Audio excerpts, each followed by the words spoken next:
Et bonjour tout le monde, j'espère que vous allez bien. Je vous retrouve aujourd'hui dans une nouvelle vidéo où je vais vous présenter la création de ce carnet décoré tout simplement. Alors c'est un modèle ultra simplissime par rapport à celui que j'avais fait déjà la dernière fois. J'en ai déjà fait un peu de ce style, mais avec un petit peu plus de travail au niveau de la décoration. J'avais utilisé un bloc de papier dans lequel il y avait des to-do, etc. Donc j'avais un petit peu jonglé avec ça. Là, clairement, on n'est pas du tout sur la même chose. Là, on est sur un truc ultra simple. C'est quelque chose que je vais mettre à la vente. J'ai juste fait l'habillage du carnet et c'est tout. Donc les carnets, je vous mettrai le lien en barre d'infos. Ce sont des carnets que j'ai achetés sur Amazon. Il y en a 10 à l'intérieur et ça me permet de faire un petit stock de protège-carnet plutôt sympathique. Je viens prendre du cardstock, donc de la cartonnette. C'est un dos d'album de chez Action. Et je viens couper deux morceaux qui mesurent 17 17 par 12 et un morceau qui mesure 17 par 1 cm. Je vais venir habiller du coup, coller ensemble et donc habiller la tranche avec du scotch comme ça, donc du scotch d'artiste de peintre, c'est du scotch autocollant avec de l'eau qui s'active à l'eau. Décidément là, la voix off, je perds mes mots, je suis désolée, je suis un peu fatiguée. Nous sommes aujourd'hui le jour, je suis dans ma semaine où je ne fais pas de studio vlog et du coup je suis un peu HS, mais j'avais envie de vous faire la voix off de cette vidéo directement pour que ça soit bien clair dans mon esprit. Donc je viens coller mon album et ensuite on va venir habiller. Je voulais faire une petite collection d'albums avec des tons un peu sombres, noirs, dorés pour que ça soit un petit peu plus unisexe que ce que je fais d'habitude qui est très coloré. Donc je suis partie sur des petites choses comme ça, très très simples, en espérant que ça plaise. Évidemment. Donc là, j'en fais quelques-uns très simples et j'en ferai d'autres avec pas mal d'autres petits détails un petit peu plus chargés en décoration ou autre. Là, on est sur quelque chose d'ultra simple.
Donc j'ai utilisé un bloc qui s'appelle Wide and Free de chez Action et j'ai mis donc ma structure de carnet sur un papier donc noir et doré. Je viens l'habiller, couper, ça clairement je pense que enfin les images parlent d'elles-mêmes. Si jamais vous n'en avez jamais fait et que vous voulez avoir un petit peu la technique, clairement c'est pas évident de vous expliquer, mais je viens coller du coup ma structure, je coupe à peu près à 2 cm de chaque côté, il faut qu'il reste 2 cm de papier, je viens mettre du double face et je vais venir rabattre en marouflant bien, donc en appuyant bien sur mon papier pour que le pli se fasse bien. J'ai eu de la chance, mon carnet, le papier ne s'est quasiment pas déchiré. J'ai quelques petits endroits où il y a un petit peu une déchirure et je vais utiliser un petit feutre noir tout discret juste pour cacher en fait le blanc du papier qui apparaît, mais dans l'ensemble ça a plutôt bien fonctionné, donc je suis contente. Donc je viens habiller ma couverture et faire la totalité de la couverture. Et ensuite, bon, j'ai un peu galéré à ce moment-là, donc j'ai coupé les moments où j'ai galéré. Mais ensuite à l'intérieur, je suis venue prendre un papier noir pour faire ma tranche. Et ensuite, je suis venue utiliser un papier décor noir avec des feuilles en effet un peu gris que j'ai découpé en 3 morceaux de 16.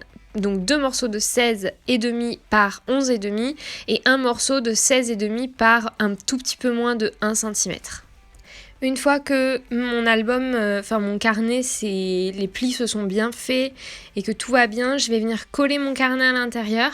Donc j'ai, comme je vous avais dit, un tuto que j'ai déjà fait avec un album que j'ai réalisé, un carnet que j'ai réalisé qui est réutilisable, un protège-carnet réutilisable.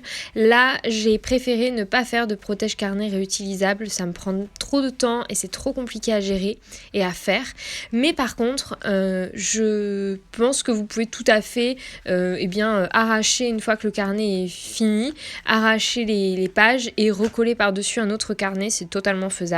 Là, moi, je suis venue le coller avec du double face sur la base de ma structure. Et après, sur le côté gauche, je vais venir faire une petite pochette avec mon papier, la chute de mon papier doré qui reste.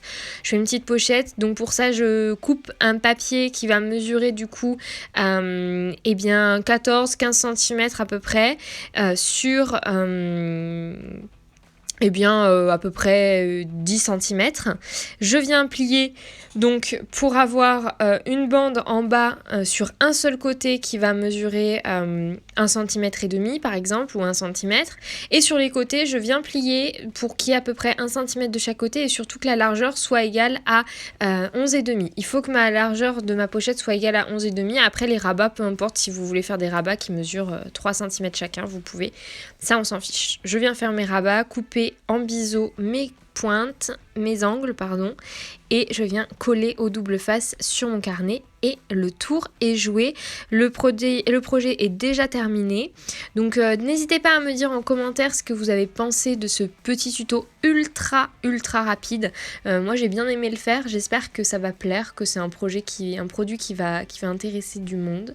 En attendant, je vous fais des très gros bisous, je vous dis à très bientôt. N'hésitez pas à vous abonner, à activer la petite cloche pour ne pas louper mes prochaines vidéos et à me laisser un commentaire, ça me fait toujours plaisir et je les lis tous, donc n'hésitez surtout pas à me dire ce que vous en pensez en commentaire. Je vous fais des gros bisous, à très bientôt, prenez soin de vous et scrapez bien.